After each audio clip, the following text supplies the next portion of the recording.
Hello friends, welcome to my channel. ఇవాళ నేను అవిసె గింజలతో కారప్పొడి చేస్తున్నానండి. ఇది మనము తాలింపులు పెట్టుకుంటాం కదా, బెండకాయ తాలింపు, బీన్స్ తాలింపు ఇలాంటివి పెట్టుకుంటాం కదా, వాటిల్లోకి పప్పుల పొడి కాకుండా అవిసె గింజల పొడి వేసుకోవడం వల్ల మనకి చాలా హెల్దీ అండి.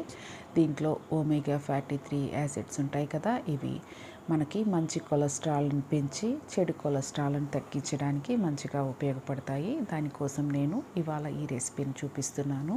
దీనికోసం ముందుగా నేను ఇక్కడ అవిసె గింజలు వేపి పక్కన పెట్టుకున్నానండి. ఆ తర్వాత నువ్వులు తీసుకొని వేపుకున్నాను. ఆ తర్వాత పల్లీలు కూడా వేపుకుంటున్నాను.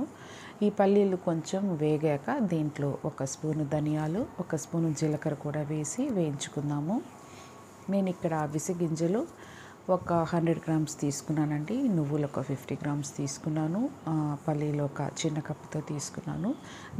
ధనియాలు 1 స్పూను, జీలకర్ర 1 స్పూన్ తీసుకున్నానండి. ఇవన్నీ మంచిగా ఒకదాని తర్వాత ఒకటి వేపుకొని పక్కన పెట్టుకోవాలి. ఇవన్నీ డ్రై రోస్టే చేసుకోవాలండి.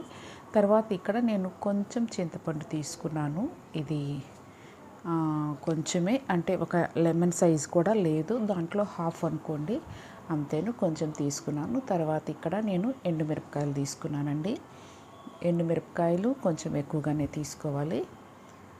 నేనైతే ఇక్కడ ఒక 20 నుంచి 25 ఎండుమిరపకాయలు ఉంటాయండి, అవన్నీ తీసుకున్నాను. అవి కూడా మంచిగా వేపుకున్నాను. ఇప్పుడు ఇవన్నీ చల్లారి పెట్టుకుందాము.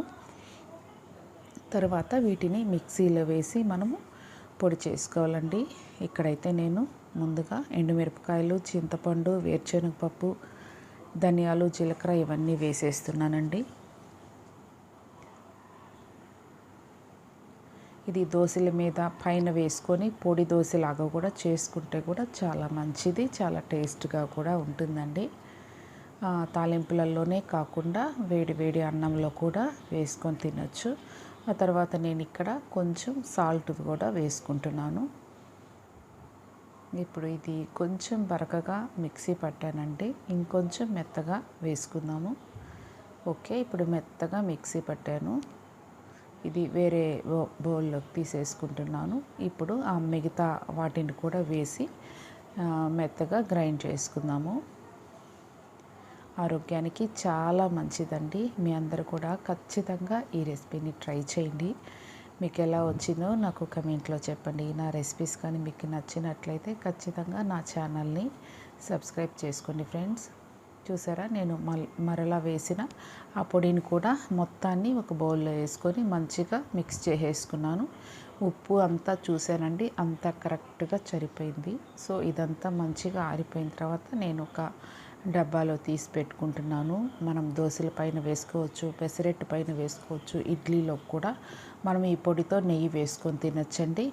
అలానే పప్పులు ఏదన్నా తాలింపులు పెట్టుకుంటున్నప్పుడు పప్పుల పొడి బదులుగా ఇది వేసి మనం తాలింపులు కూడా పెట్టుకోవచ్చు. చాలా టేస్ట్గా ఉంటుంది.